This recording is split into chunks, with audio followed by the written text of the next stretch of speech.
أحداث القضية بتبتدي ببلاغ للبلدية. الجارة بتبلغ إن في ريحة كريهة جاية من عند الجيران، طالعة من الجراج، وإنها شاكة يكون في حيوان ميت جوه في الجراج. تاني يوم بيجوا على طول، بس لما بيجوا بيلاحظوا إن الريحة خفيفة قوي، مش مستاهلة البلاغ اللي بلغته الجارة. لما شافوا إن الوضع طبيعي وإن الجراج نضيف وكل حاجة في مكانها، مشوا على طول. الكلام ده حكيته الجارة للمحققة اللي جت تحقق في قضية اختفاء. كان في واحدة ساكنة في نفس البيت مختفية. كلام الجارة ده خلى المحققة تشك، بس المحققة لما دخلت البيت وشافت الجراج ما لاحظتش حاجة تلفت نظرها. كل حاجة كانت طبيعية وفي مكانها، والمكان نضيف ومفهوش أي روايح. بس كلام الجارة برضه خلاها يفكر وتشك إن ممكن يكون في شيء حصل في البيت ده. عشان كده عن طريق تحرياتها قدرت توصل لاسم ونمرة البنت اللي كانت ساكنة في البيت ده. البنت دي رجعت تاني بلدها، رجعت الهند. أحداث القضية كانت في نورث كارولاينا، والبنت دي كانت جاية من الهند زيارة. لما اتصلت بيها ردت عليها، اتفاجئت إن هي ردت عليها. قالت لها إنك كويسة؟ قالت لها أيوة أنا كويسة، أنا كنت مستنية التليفون ده من زمان، عندي معلومات عايزة أقولك عليها، معلومات مهمة. اللي كانت عايشة في البيت لقت مذكرات. لما قريتها، اللي كانت كاتبة المذكرات دي كاتبة فيها لو لقيتي المذكرات دي اهربي.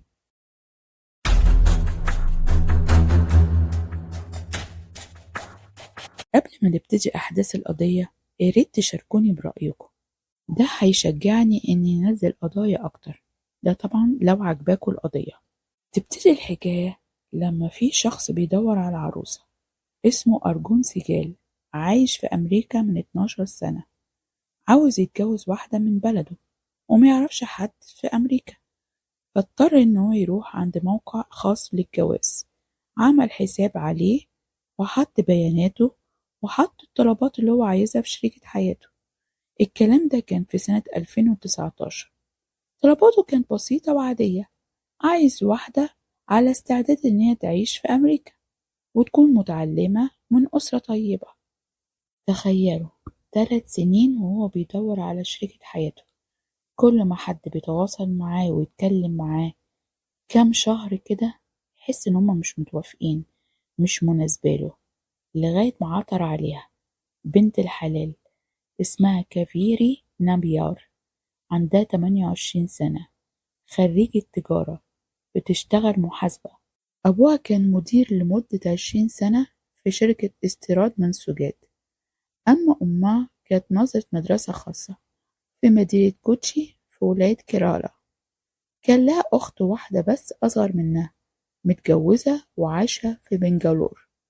هي كان جات لها عروض كتير قبل كده للجواز من طرف معارفهم، كل ما بيجيبولها عريس وتقعد معاه وتتكلم معاه ما بتستريحلوش، فكان بترفض.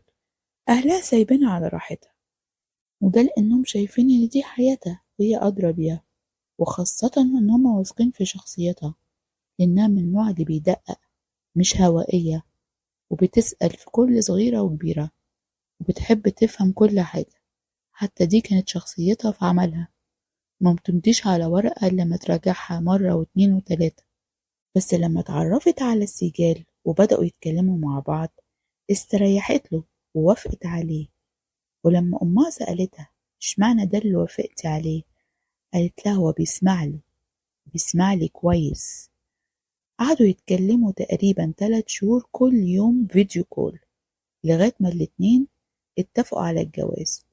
قدمت على تأشيرة جواز على أساس إن هي مسافرة عشان تتجوز، اللي بتكون مدتها 90 يوم بس. هم عاملين حسابهم إن هي لما هتسافر هيتمموا الجواز، وبعد كده هتقدم على الإقامة. لكن لو ما حصلش الجواز قبل ال90 يوم هتضطر ترجع بلدها، لأن التأشيرة مدتها هتكون انتهت. هو عنده 37 سنة، أخد الجنسية الأمريكية من 4 سنين، من 2018.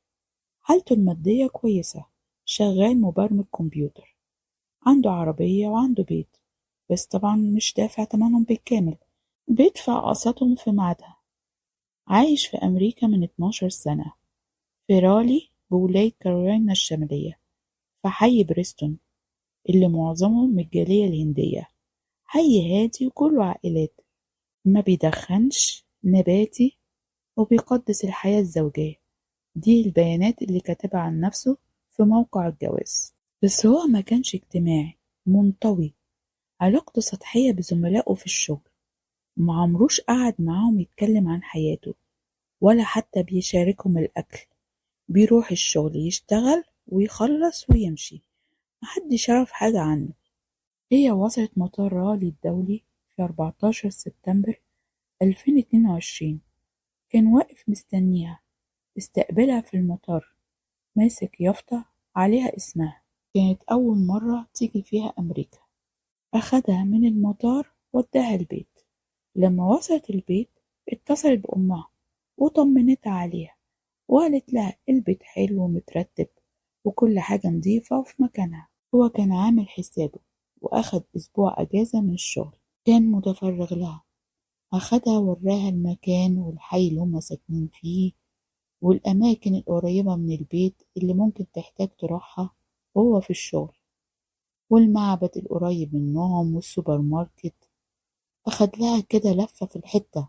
وهي بالليل كل يوم كانت بتتصل بأمها، بتقول لها إن هي مش حاسة بغربة، وده لأن الحي اللي هما ساكنين فيه كله هندوة، معظمه جالية هندية. على الرغم إن هي لغاية دلوقتي ما تعرفش حد من الجيران ولا من أصحابه ولا زملائه، معرفهاش على حد. ولما عدى أسبوع ومفيش حد جه زارهم ولا هي زارت حد ولا هو عرفها على حد منهم، سألته: هو فين الناس؟ فين معارفك؟ فين زملائك؟ قال لها: هما مشغولين دلوقتي، لما هيفضوا هنرتب معاهم ميعاد ونتقابل. أسبوع الأجازة خلص، هو راجع الشغل وهي قعدت لوحدها في البيت. كانت بتطبخ وتوضب حاجاتها وتنزل تتمشى في الحتة تتعرف على المكان. ما كانش عندها عربية، وأقرب محطة أتوبيس لبيتها كانت على بعد 20 دقيقة مشي، فكان لما تحتاج تروح مكان بعيد بتستناه لما يجي ويروحوا مع بعض. وفضلت حياتهم على كده لمدة 3 أسابيع.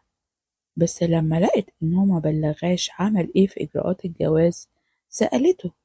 قال لها: ما تقلقيش، أنا قدمت الطلب والأوراق المطلوبة ومستنيهم يردوا عليا.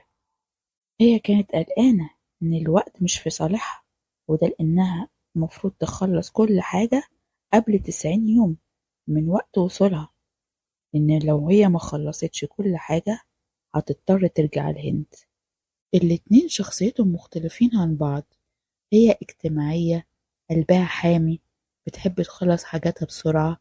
هو منطوي، على قلبه مراوح. كانت حاسة بوحدة، مفيش حد بيجي يزورهم ولا هي بتروح تزور حد ولا بتروح في حتة. هو مرة واحدة بس أخدها عشاها في مطعم هندي، غير كده هما قاعدين في البيت على طول. وده عكس اللي كان بيقوله لها لما كان بيكلمها وهي في الهند. كان بيقول لها إن هي مش هتحس بالغربة، وإن الجيران هنا ودودة، هتقضي وقت لطيف معاهم وهتتسلى وتتونس معاهم. عدى 4 أسابيع ومفيش حاجة تمت، والوضع على ما هو عليه. اتصلت بأمها وقالت لها إن هي قلقانة، وإن لغاية دلوقتي محددش ميعاد الجواز ومفيش حاجة تمت، وإن الوقت بيجري والتأشيرة مدتها قربت تنتهي. أمها طمنتها وقالت لها: اطمني، هو إنسان جدي، بس ما تضغطيش عليه. وفهمتها إن أي حد في وضعه بقاله فترة عايش لوحده، فكرة الارتباط بتبقى قلقاه، فاصبري عليه واديله وقته. كمان الإجراءات دي بتاخد وقت، فما تقلقيش. عدى أكتر من شهر، 42 يوم، ولسه الحال على ما هو عليه. وكل ما تسأله عملت إيه ما بتاخدش منه إجابة صريحة. طلبت منه إن هو يرجع لها الباسبور، وده لأنه لما هي وصلت أمريكا طلب منها إن هو ياخد الباسبور عشان يخلص الإجراءات المطلوبة. دلوقتي هو قال لها إن هو قدم الطلب وقدم الأوراق، يعني هو مش محتاج الباسبور في حاجة. طلبت منه إن هو يرجع لها الباسبور بس هو قال لها لأ، أنا لسه محتاجه عشان نخلص إجراءات التوثيق. بدأت تقلق والشيطان بدأ يلعب في مخها، لا بتاخد إجابة واضحة منه ولا بيقولها الإجراءات اللي تمت إيه ولا إمتى ميعاد الجواز. مسكت تليفونها وقعدت تكتب في التطبيق بتاع التليفون كل الأفكار اللي هي بتدور في مخها والأحداث اللي بتحصل وكلامه وردوده بالتاريخ والساعة. بعد أسبوع كانت بتنظف أوضتها، أوضة الضيوف. كان في صندوق فوق الدولاب، حركته من مكانه عشان تنضف وراه. الصندوق ده وقع على الأرض واتفتح، كل اللي فيه اتنطور على الأرض.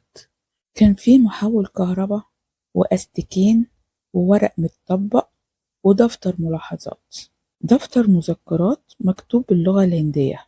لما فتحت الدفتر أول صفحة كان فيها صورة واحدة وواحد واقفين مبتسمين، الاتنين كانوا متصورين في نفس الأوضة اللي هي قاعدة فيها، نفس الخلفية، الستارة، الدولاب، كل حاجة بالظبط، مفيش حاجة اتغيرت. كان عندها فضول تقرا المذكرات، وده لأن اللي كان متصور جنب البنت دي خطيبها سيجال. أول صفحة كان متدونة بتاريخ 3 فبراير 2021، كاتبة: النهاردة أنا وصلت المطار، هو كان واقف في استقبالي، أخدني ووداني البيت. البيت حلو مرتب ونضيف وفي حي هادي. كتبت بعد كده: أنا سألته عن الإجراءات اللي تمت وإمتى تحدد ميعاد الجواز، لكنه كان بيتهرب من الإجابة. كان بيرد عليا إنه ماشي في الإجراءات وإني لازم أصبر وما أقلقش. كمان كانت كاتبة إن هي كانت قلقانة واتصلت بأمها بتحكي لها إيه اللي حصل معاها وإن هي قلقانة وإن لغاية دلوقتي ما تحددش ميعاد الجواز. الغريبة كفاري وهي بتقرا المذكرات دي بتقرا اللي حصل معاها بالظبط. كانت في حالة ذهول وهي بتقرا المذكرات. الصفحة اللي مدونة بتاريخ 28 فبراير 2021 كانت كاتبة إن هي لقت فردة حلق دهب صغير كان واقع على الأرض عند الكومودينو، الترابيزة اللي جنب السرير. لما وريته لسجال قال: لا أكيد ده لقريبتي اللي جت وزارتني، أكيد وقع منها ما هي ما خدتش بالها. اللي كاتبة المذكرات دي كانت مستغربة إن هو ما قالهاش إن في حد من قرايبه جه زاره. طب ليه ما قالهاش وهي تقرب له إيه بالظبط وإيه سبب الزيارة؟ كل ده هو ما قالهاش عليه. كمان كانت كاتبة: لما عدى 3 أسابيع وما عملش أي حاجة، لا إجراءات تمت ولا ميعاد جواز اتحدد، سألته عن الفلوس اللي حولوها أهلها له، حولوله 12,000 دولار عشان مصاريف الفرح والإجراءات المفروض هيعملها عشان الجواز والإقامة.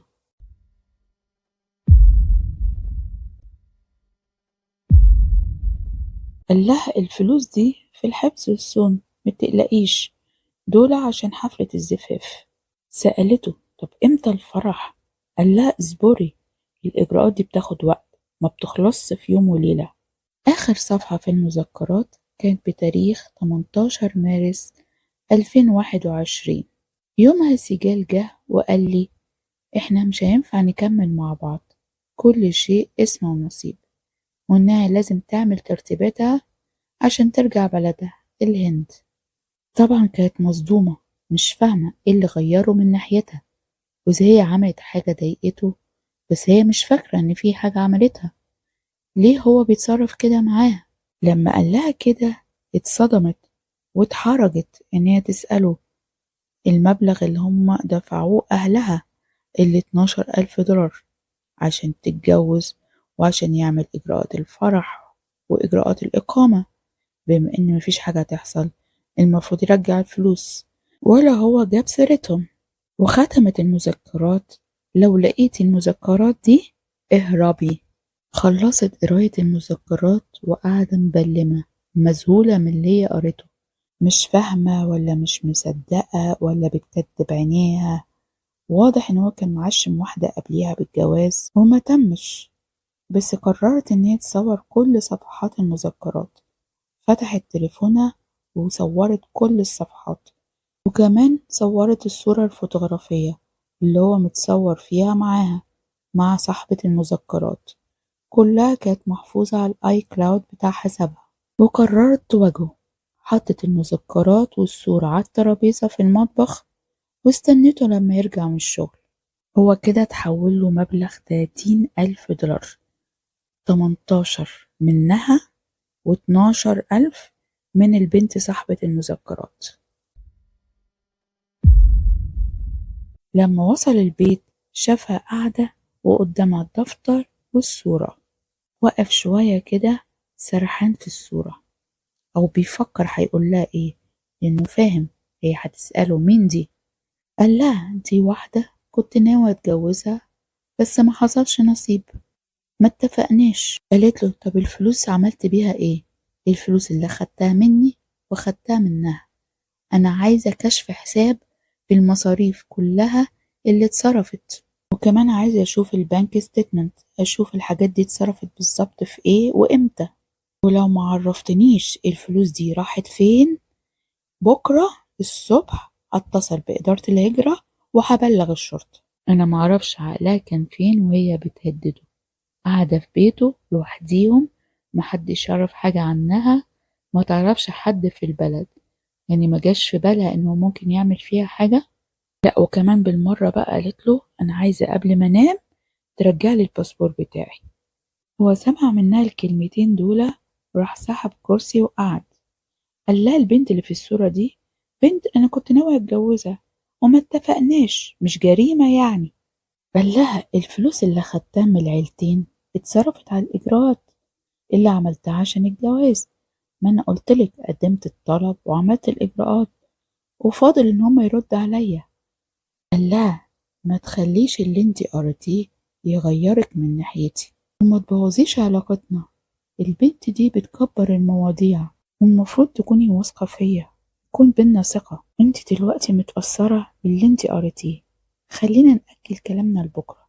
هتكوني هديتي وفكرتي كويس وراجعتي نفسك، والصبح هشرح لك كل حاجة بالتفصيل وهديكي كشف حساب بالمصاريف. سابته ودخلت أوضتها. بعتت رسالة لأمها. كان تقريبا الساعة 8:53 بالليل.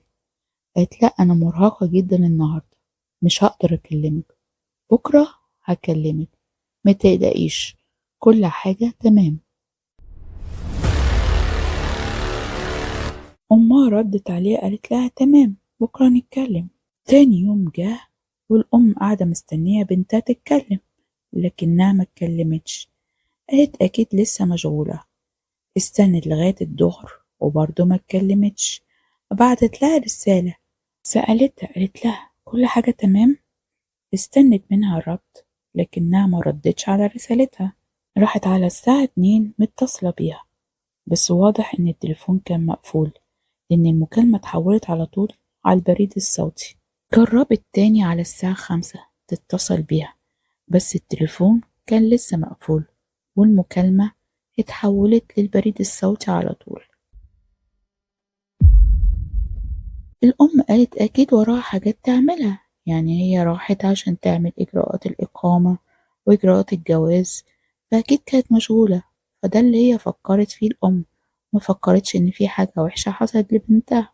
واستنت يوم 2 بنتها تتصل بيها، لكن بنتها ما اتصلتش. راحت متصلة على طول على سجال تسأله عن بنتها. قال لها احنا من يومين اتعاركنا وهي سابت البيت ومشت. سألته يعني هي راحت فين؟ قال لها مش عارف، أكيد راحت لحد معرفة تقعد عنده يومين لغاية ما تهدى شوية وبعدين أكيد هترجع. قالت له معرفة ايه؟ دي هي كل يوم بتكلمني بتقولي أنا لسه ما اتعرفتش على حد، وإنها مرة سألتك صحابك فين؟ أهلك فين؟ محدش بيجي يزورنا ليه؟ قلت لها إن هما مشغولين وأما هيفضوا هنرتب معاهم ميعاد ونتقابل. هي ما تعرفش حد، يبقى هي راحت فين؟ بنتي راحت فين؟ قال لها معرفش، هي خرجت بسرعة بعد ما اتخانقنا وما قالتليش هي رايحة فين، وأنا سبتها على راحتها لغاية ما تهدى. هي مش صغيرة وأكيد هترجع. طبعا الأم ما استريحتش لكلامه، كلامه كده غامض مش مفهوم. ايه اللي هي خرجت راحت لحد وهي ما تعرفش حد؟ راحت متصلة ببنتها اللي متجوزة، لأن عندها بنت عمتها تعرف واحد على صلة بالجالية الهندية اللي موجودة في كارولاينا الشمالية. طلبت منها تسأله إذا في حد شاف كافيري أو يعرف حاجة عنها، عايزة تطمن على بنتها. الكل قال ما نعرفهاش ولا شفناها ولا نعرف حاجة عنها. طبعا الأم كده خلاص عرفت إن في حاجة حصلت لبنتها، راحت مقدمة بلاغ للقنصلية الهندية الموجودة في واشنطن العاصمة. كان يوم 19 نوفمبر، وحكت لهم إن بنتها بقالها 18 يوم مختفية، وإن خطيبها بيقول إن هما اتعاركوا، وإن هي سابت البيت ومشت، ومن ساعتها ما نعرفش حاجة عنها ولا حد شافها ولا هي اتصلت بحد. القنصلية اهتمت بالبلاغ، فتحت تحقيق رسمي وحولت البلاغ للشرطة. بعد يومين بالظبط، يوم 21 نوفمبر، كان ملف القضية قدام المحققة اللي عندها خبرة 12 سنة في قضايا الجرائم الكبرى. المحققة لما قرت ملف القضية وشافت إن كافياري أخدت تأشيرة لمدة 90 يوم بس، وإنها اختفت بعد 68 يوم، وإن ما تعرفش حد في أمريكا وأول مرة تيجي ومعهاش فلوس، وآخر واحد شافها هو خطيبها، كل ده خلاها تهتم قوي بالقضية دي، وحست إن في حاجة غلط. أول حاجة عملتها رجعت سجلات المسافرين تشوف إذا هي سافرت وخرجت برا البلد ولا لسه في أمريكا، لكن اتأكدت إن هي لسه في أمريكا وما خرجتش. وفي نفس اليوم اللي استلمت فيه الملف واتحرت وعرفت إن هي لسه في البلد، قررت تروح البيت، بيت سجال. راحت له البيت، كان ساعتها بعد الظهر الساعة 42 دقيقة. فتح لها الباب، اتفاجئ بيها، بس كان هادي، هادي لدرجة ملفتة للنظر. في الغالب الشخص بيتوتر لما يلاقي الشرطة بتخبط على بابه، لكن يكون هادي بالشكل ده، ده شيء ملفت للنظر ويثير تساؤلات.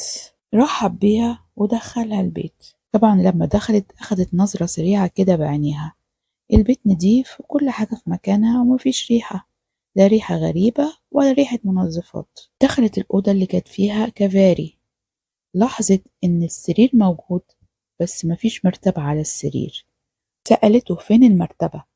قال لها المرتبة قدمت ورمتها. قالت له انت رميتها امتى بالظبط؟ قال لها مش فاكر، بس أكيد بعد ما هي مشت، بعد ما كافاري سابت البيت. الغريب إن شنطة هدومها كانت لسه موجودة، كانت موجودة على الكومودينو، الترابيزة اللي جنب السرير، والبلطو بتاعها متعلق ورا الباب. هما في شهر نوفمبر، يعني ازاي خرجت من غير ما تلبس البلطو؟ وأدوات التجميل والنظافة الشخصية بتاعتها كان موجودة في الحمام في الرف فوق الحوض، كلها علامات ودلائل إن البنت دي ما خرجتش بإرادتها. في حد بيخرج من غير ما يلبس البلطو في العز الشتاء؟ سألته امتى آخر مرة شفتها؟ قال لها يوم 1 نوفمبر بالليل، اتعاركنا عشان عايزة تعرف امتى ميعاد الفرح، وإنها سابت البيت ومشت. سألته وليه ما بلغتش أو دورت عليها؟ قال لها أنا ما حبيتش أكبر المواضيع، هي خرجت بكامل إرادتها، وأكيد أما هتهدى هترجع تاني لوحديها. سألته هي أخدت إيه معاها لما خرجت؟ قال لا أنا ما خدتش بالي، هي خرجت بسرعة وأنا كنت متنرفز وما خدتش بالي. طلبت منه تشوف الجراج، قال له ما فيهوش حاجة. قالت له أنا عايزة أشوفه. فتح لها الباب، الجراج كان نضيف مترتب، كل حاجة في مكانها، بس لاحظت إن هو نضيف زيادة عن اللزوم. واحد دعك البلاط لدرجة إن اللون اللي بين الفراغات أفتح من لون البلاط. شكرته ومشت، مفيش حاجة تعملها. وهي ماشية لقت في واحدة من الجيران بتجري ناحيتها، عرفتها بنفسها، قالت لها أنا اسمي سونيتا، وفي معلومة عندي يمكن تفيدك. أنا ما شفتش حاجة، بس أنا شميت يوم 5 نوفمبر ريحة كريهة جاية من الجراج بتاع بيت سيجال، وإنها خبطت عليه وبلغته. هو شكرها وقال لها هيشوف ايه اللي عامل الريحة دي. بس تاني يوم الريحة بقت أقوى، عشان كده اتصلت بالبلدية وبلغتهم يمكن يكون في حيوان ميت. بس هي لما فكرت شوية لقت إن دي مش ريحة حيوان ميت، هي عارفة ريحة الحيوانات الميتة. البلدية لما جم بعد الظهر الريحة كانت خفت، وتاني يوم الريحة راحت خالص. المحققة لما سمعت منها الكلام ده قعدت في العربية، ما اتحركتش من مكانها، سرحانة وبتفكر. واحدة مختفية من يوم 1 نوفمبر، من غير فلوس، من غير باسبور، من غير حد تعرفه، من غير عربية، من غير هدومها. وفي جارة بلغت عن ريحة كريهة جاية من الجراج اللي متنضف تنظيف عميق. كده في حاجة غلط، علامات استفهام، في شيء حصل في البيت ده. عشان كده قدمت على طلب إذن تفتيش. تاني يوم على طول أخدت الإذن ومعاها فريق البحث يوم 23 نوفمبر وراحوا البيت. لاحظوا في أرضية المطبخ آثار خربشة، آثار سحب كرسي، وفي الجراج الفنيون بالفرشة شالوا الطبقة اللي فوق اللي في الفراغات اللي بين البلاطات، وأخدوا عينة من الطبقة اللي تحتيها وبعتوا العينة للتحليل. النتيجة ظهرت بعد 8 أيام. العينة كان فيها دم كافاري، اللي اتأكدوا إن هي دم كافاري، وده لأنها طلعت متطابقة مع بصمة الحمض النووي للعينة اللي قدمتها عيلتها، عيلة كافاري. وفي 1 ديسمبر قبضوا عليه، كان في مكتبه في شغله. المحققة بقى قعدت تراجع محادثاته ورسايله اللي كانت على موقع الجواز من عام 2019 و2020 و2021. عرفت إن هما كان بيتواصل مع عيلة في لوديانا بنجاب لمدة شهور، وفي مارس 2021 قطع معاهم، ما بقاش يتكلم، وده لأنه وصله تحويل منهم في فبراير 2021 مبلغ $12,000 صاحبة المذكرات، وده اللي اتأكدت منه لما رجعت حسابه البنكي وشافت التحويلات اللي وصل له في فبراير 2021 مبلغ $12,000، وإنهم صرفهم كلهم في 6 أسابيع. في إيه؟ محدش يعرف. وكمان الفلوس اللي أخدها من عيلة كافاري $18,000 اتصرفوا كلهم. هم حولوا له المبلغ على دفعتين، مرة عن طريق ويسترن يونيون ومرة عن طريق البنك، وده إن العيلة ما كانش معاها المبلغ، فباعوا الذهب اللي عندهم واستلفوا بقية المبلغ وبعتوه له. المحققة عايزة تعرف صاحبة المذكرات دي اسمها ايه وايه اللي حصل لها، عشان كده اتواصلت مع القنصلة الهندية الموجودة في شيكاغو. اسمها تان في، عندها 24 سنة.